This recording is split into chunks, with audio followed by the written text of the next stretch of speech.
Good morning, everybody. Welcome to today's segment.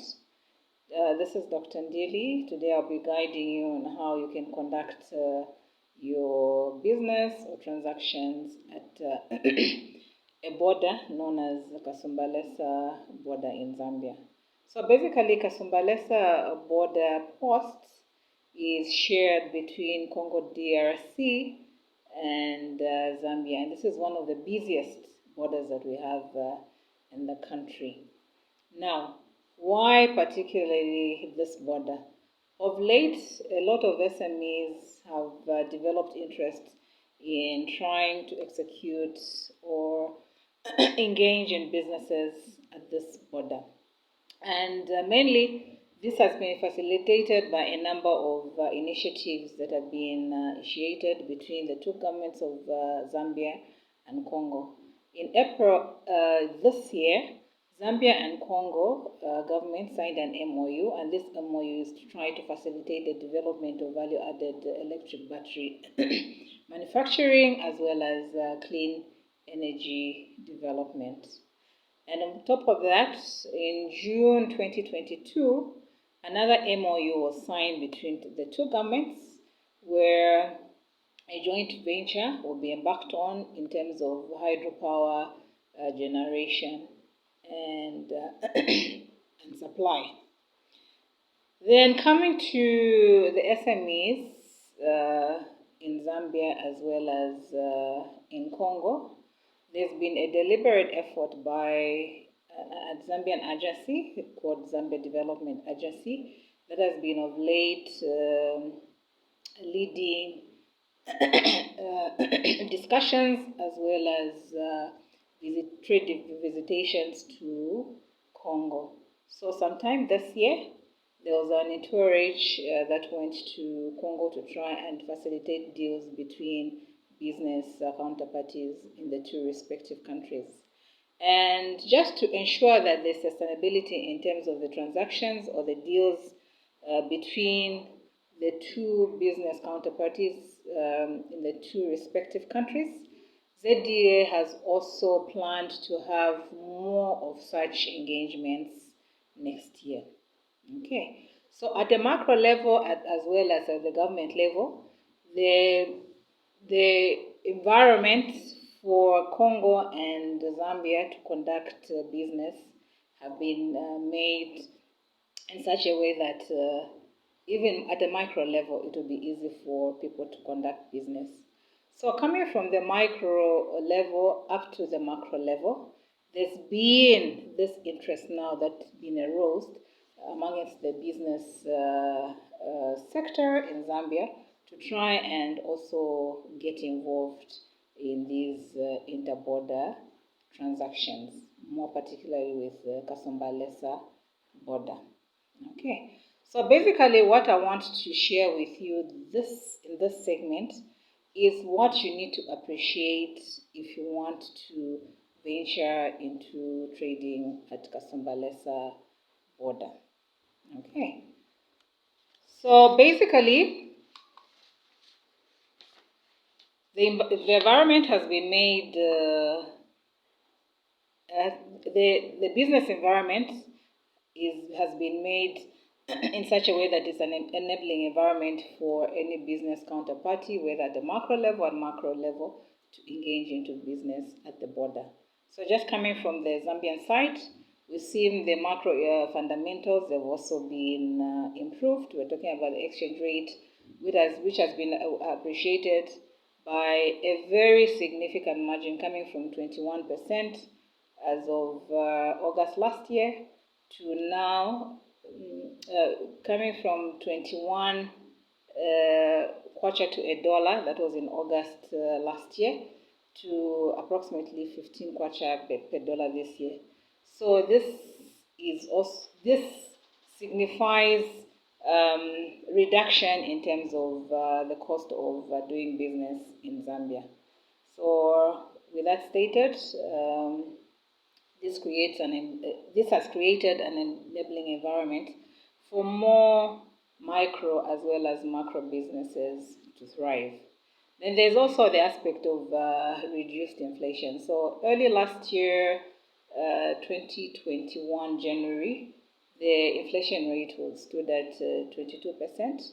And now, as of this month, 2022, this is November, we're talking about inflation, which is in the single digits of 9.8%, which is good for a business environment because this signifies that the purchasing power parity of the Zambian kwacha has also been enhanced. So you just need a little money of kwacha or you're converting into another currency for you to conduct your business.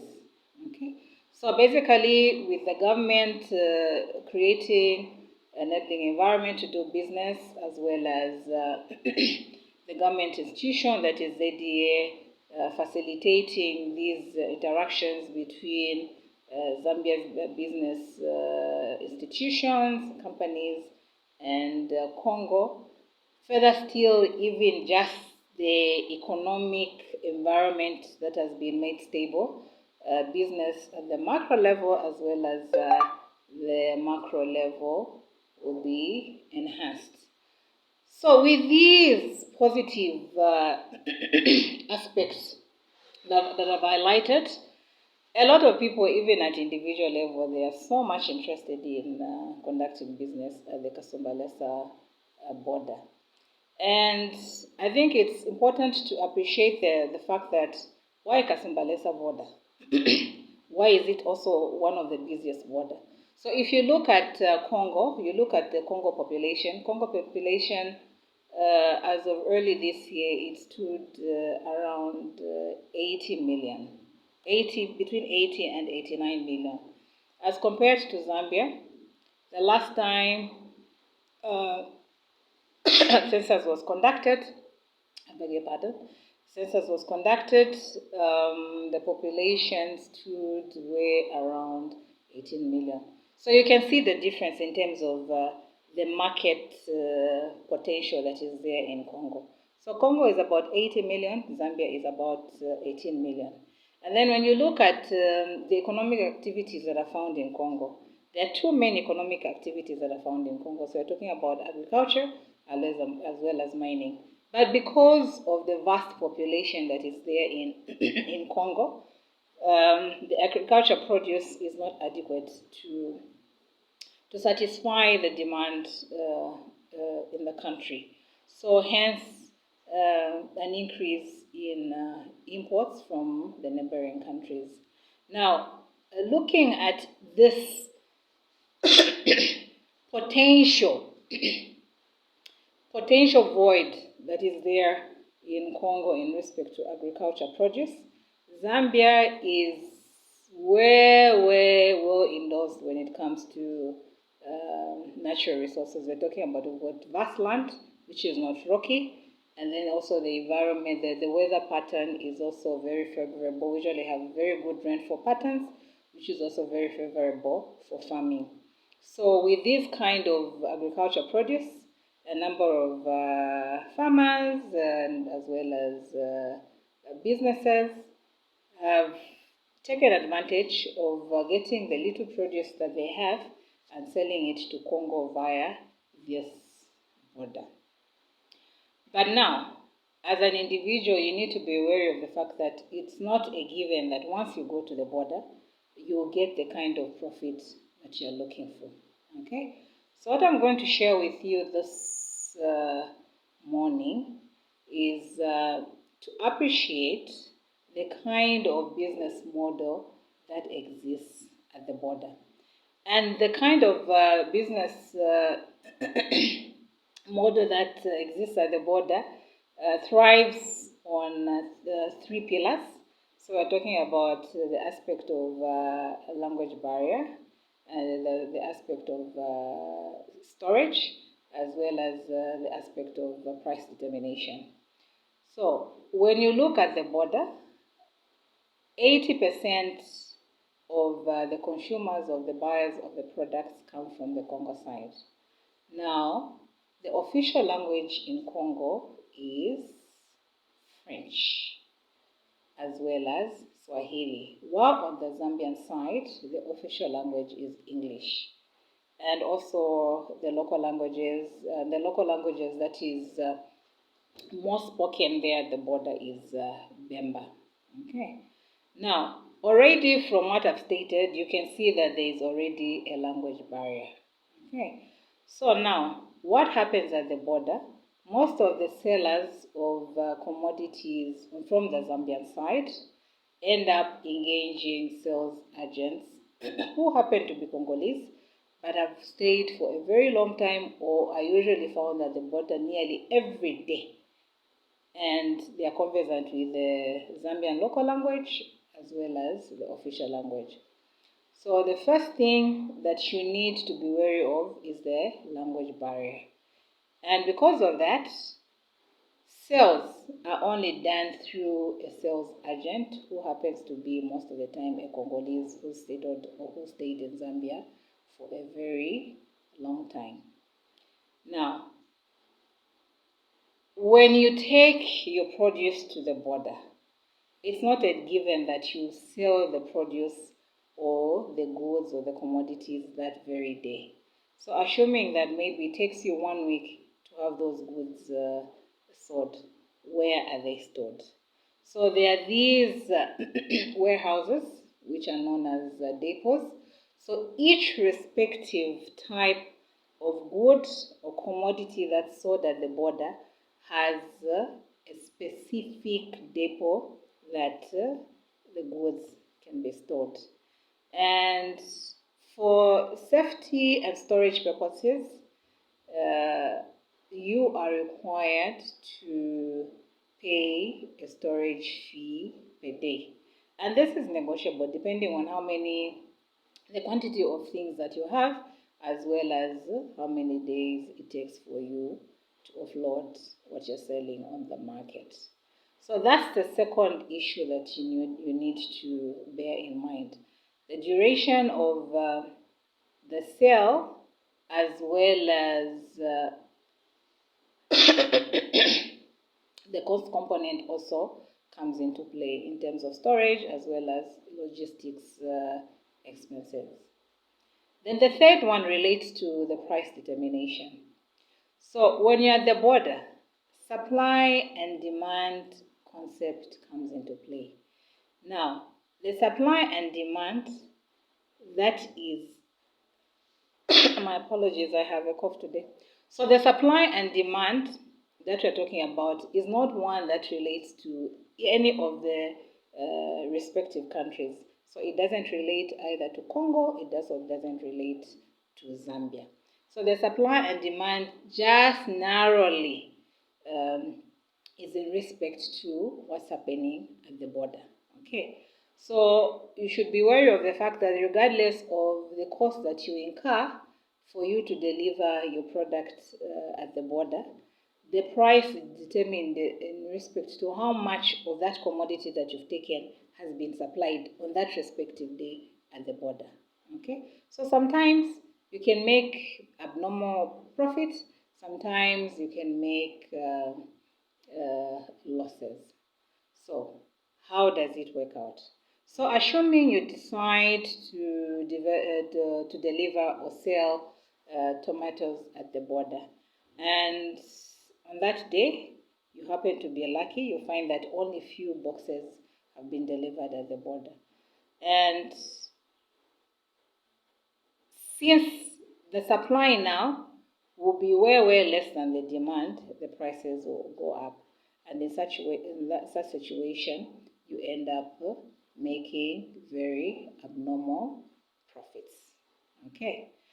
Now, assuming that things are the other way around, okay, the time that you deliver your boxes of tomatoes, you find that that's when nearly everyone from Zambia, every farmer who delivers at the border in terms of tomatoes has also delivered. It will mean that there will be more supply as compared to demand. So the prices will go significantly down. So regardless of how much you spent in terms of the cost to have the boxes delivered to the border, you might be exposed to losses. Okay? as the prices will be determined by the number of boxes that will be on the market at the border. So basically, these are the three salient issues you need to be wary of if you want to engage yourself in transacting or selling at Kasumbalesa border post. So with this in mind, how can you have successful deals? So it's very simple. Once you appreciate what the business model is, then it's easy for you to maneuver around, for you to ensure that you minimize on um, losses. Okay. So first and foremost, before you even deliver your produce or your commodities at the border, it's important for you to engage an agent beforehand. So there are a lot of people who go to the border, try and identify somebody who's been selling at the border. They usually have a lot of numbers for different agents dealing in different types of goods and commodities. Remember, I earlier stated that most of these goods, each respective good or produce has its own depot. Okay, and in these depots, the respective depots, this is where you find the rightful or the right agents. So those who've been selling for a long time at the border, they may have been engaged in a number of different types of commodities and produce, and they will be in a better position to assist you with a phone number for an agent. Now, the advantage of having an agent before you deliver is in twofold. Okay, so one of them is by virtue of you having an agent, the agent will be able to advise you on the supply and demand of that respective commodity that you want to deliver at the border. So the agent will be able to tell you if there's a lot that has been supplied at that time or there's scarcity. And you know, with the scarcity, you know that the prices will be very good and the profit will be very good. But if the supply is too much at that given point in time, it will mean that even your profit margin will be compromised. So this gives you a hedge to be better placed to know when to deliver the commodity that you want to deliver. And then the other advantage of having an agent relates to having information in respect to what is really trending on the market at the border. Okay, so you might have a commodity that you really want to sell, and unfortunately, at the border, the demand wouldn't be there at that time. So the agent would be able to advise the alternative commodities or produce that would be on demand at that respective time, and you'll be able to plan accordingly so that you ensure that once you deliver, you make your profit. Okay, so first and foremost, engage an agent beforehand. Okay, then the second thing you really need to be wary of is the aspect of cost. Remember, when you're doing business, you want to minimize on costs and also enhance on revenue as well as the profit margin. So how do you do that? You try and see if you can reduce on the transport costs as well as the storage costs and the logistics costs. Okay. So for you to do that, it's important for you to ask the agent, if possible, to find you a buyer before you even deliver the commodity. This is very possible. And the reason why it's possible is because the sales agents usually have frequent customers or buyers from the other side of Congo. And these are business people who maybe frequently buy on a weekly basis or maybe every fortnight. So they usually have these customers that they have, and they know when they buy a particular commodity. So once you ask the agent to find a buyer for that commodity that you want to deliver, they will be able to assist based on the clientele that they already deal with. And this will save you from having your commodity or your produce being stored in a storage unnecessarily for a long period of time. Or if at all you decide to just kind of appreciate what's happening and you travel with your goods, despite at the end of the day the sales agent doing the selling, you also reduce on the number of days that you're at the border, hence reducing on the logistics expenses, so that at the end of the day your profit margin is not compromised. Then also this also gives you a leeway to lock in the price. You might not necessarily lock in the price, but at least you would have bargained in a certain range on how much you deliver your goods at the border. So once your sales agent engages a potential client, they will be able to conclude based on what's happening on that market there. And within the shortest period of time before the dynamics change at the border, you will be expected to deliver so that the price is locked in based on what's happening at the border. Okay, so basically this is what I wanted to share with our potential SMEs that want to venture into selling at the border, Kasumbalesa border post of Zambia. And remember, this is a very good outlet or linkage to Congo. You are just as good as being in Congo because the Congo counterparties, the buyers, they are always at the border on a daily basis to access the Zambian products. So it doesn't matter what kind of product you deliver at the border, there are always buyers at the border. But what is very cardinal is just to make sure that you have an agent and you also know what's trending at the market at any given point in time.